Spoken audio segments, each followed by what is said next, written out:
como alcançar grandes mudanças na vida. A gente sempre quer mudar alguma coisa nas nossas vidas. Por exemplo, acordar cedo, fazer exercício, fazer dieta, mudar os hábitos alimentares, ganhar dinheiro, morar no exterior e assim por diante.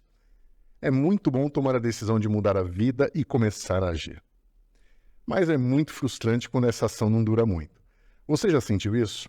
Não importa o que você faça, você não consegue continuar por muito tempo e acaba com aquele sentimento de culpa, de fracasso. Pois saiba que você não está sozinho. Pessoas assim têm uma característica em comum. É o fato de elas serem pessoas muito esforçadas. Isso mesmo que você ouviu. A ciência do cérebro mostrou que quanto mais determinados estivermos em obter resultados rapidamente e quanto mais entusiasmados estivermos nos nossos esforços, menor será a chance de obtermos resultados. Por isso, nesse vídeo, nós vamos analisar, primeiro, por que é que as pessoas esforçadas não obtêm bons resultados? Segundo, como é possível mudar a si próprio definitivamente? Vamos dar uma olhada no primeiro ponto. Por que é que as pessoas esforçadas desistem no meio do caminho? Isso não significa que você é preguiçoso. O problema está na forma como o cérebro humano funciona. O neurocientista americano Paul MacLean formulou um modelo do cérebro humano nos anos 60. Segundo ele, o cérebro humano é composto de 3 camadas. A mais interna é o cérebro reptiliano. Localizado no centro do cérebro, ele é responsável pelas funções básicas de manutenção da vida, como respiração e regulação da temperatura corporal. Depois temos o cérebro límbico, que está localizado ao redor do tronco cerebral e é responsável pelas funções emocionais, como os sentimentos, a memória e o desejo.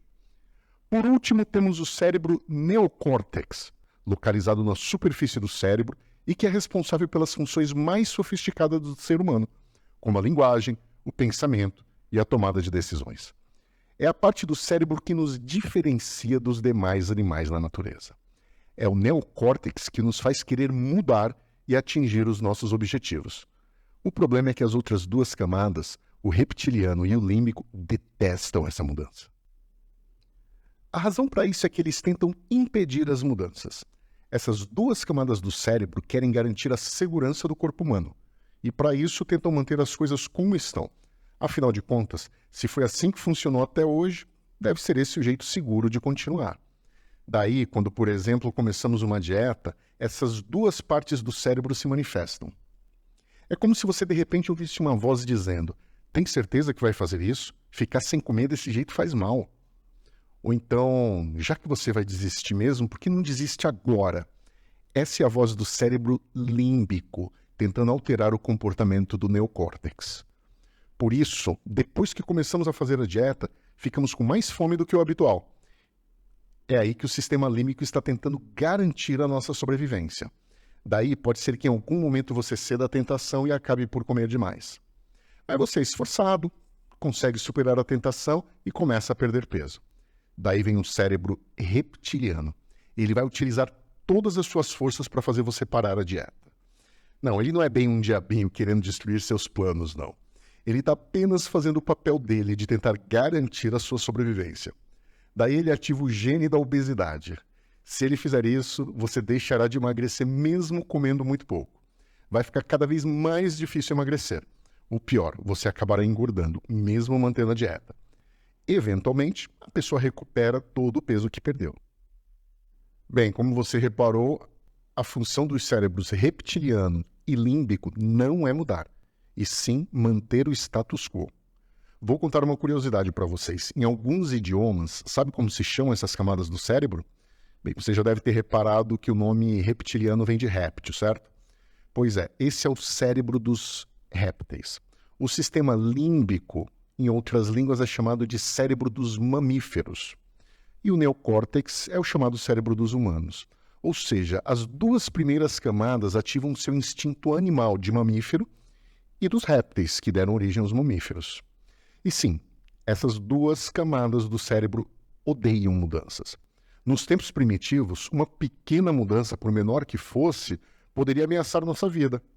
Por isso que o cérebro, em suas camadas mais primitivas, detestam a mudança e preferem manter tudo o que está de maneira segura e pacífica. Se puxarmos o cérebro com uma força de 10, o cérebro vai tentar puxar de volta com uma força 20. Se puxarmos com uma força 100, ele vai puxar de volta com uma força 200. Essa é a armadilha do cérebro. Quanto mais você se esforça, mais difícil é mudar os hábitos. Então, como é que podemos alcançar alguma mudança? Eu tenho certeza que você já sabia disso.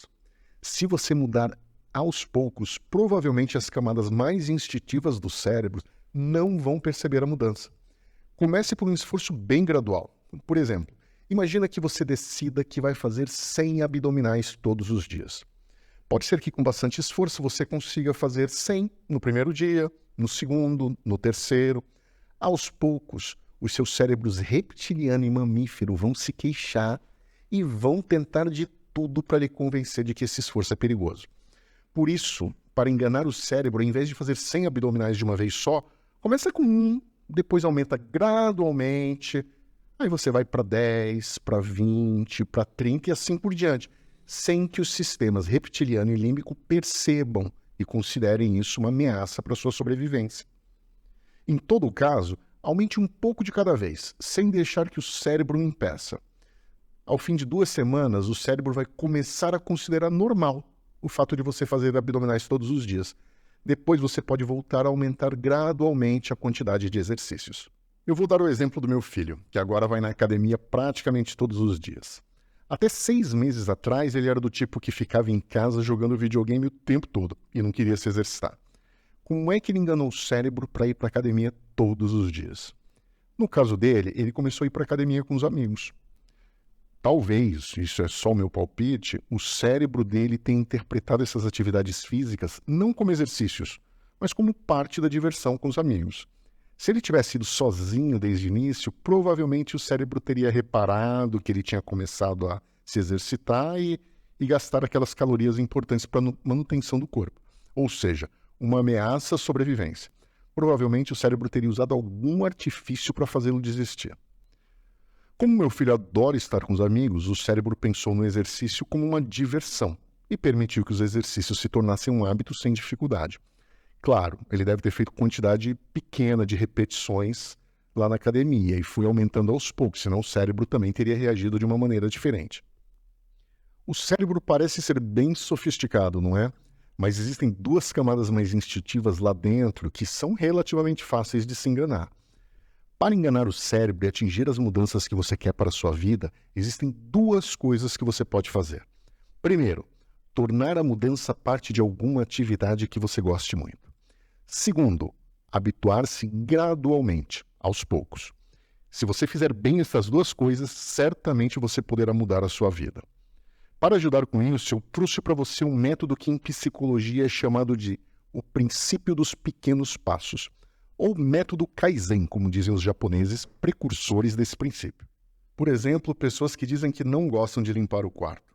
Se elas limparem tudo de uma vez, é como fazer uma dieta. Vão ter um efeito de rebote e daí pode ser que o quarto fique sujo logo em seguida. Por outro lado, se jogar fora 1, 2 ou 3 coisas que ela não precisa mais todos os dias, apenas limpar a mesa, se for de pouco em pouco, as chances de manter o quarto limpo e organizado aumentam muito. Existem histórias de pessoas que alcançaram feitos espantosos através do princípio de pequenos passos. O Jack Stepp, por exemplo, era um americano de 54 anos de idade que foi hospitalizado com um quadro grave de artrite reumatoide. Mais de 20 articulações estavam inchadas e ele não conseguia sequer se levantar por causa das dores. O médico aconselhou Jack a fazer exercício a qualquer custo, para impedir a destruição das articulações. Então Jack começou a dar pequenos passos. Primeiro, ele tentou se levantar da cama e ficou praticando isso até conseguir fazer com naturalidade. Depois ele estabeleceu o objetivo de ir a pé até a academia. Ele foi aumentando a distância que conseguia percorrer aos poucos e até que um dia ele chegou na academia. Lá ele decidiu andar durante 2 minutos na esteira. E aí, pouco a pouco, ele foi subindo de nível e adivinha o que aconteceu no final?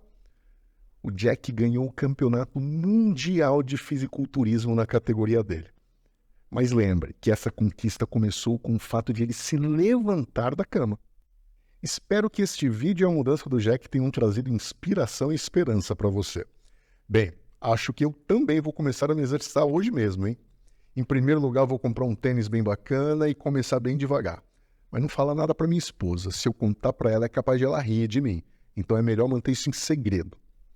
Há momentos na vida em que as pessoas ao redor atrapalham mais o seu crescimento do que os seus cérebros reptiliano e límbico. Agora me diga, existe alguma coisa que você gostaria de enganar o seu cérebro para poder mudar de vida? Se sim, deixe nos comentários. Os seus pequenos passos podem abrir um futuro maravilhoso para você. Até o próximo vídeo.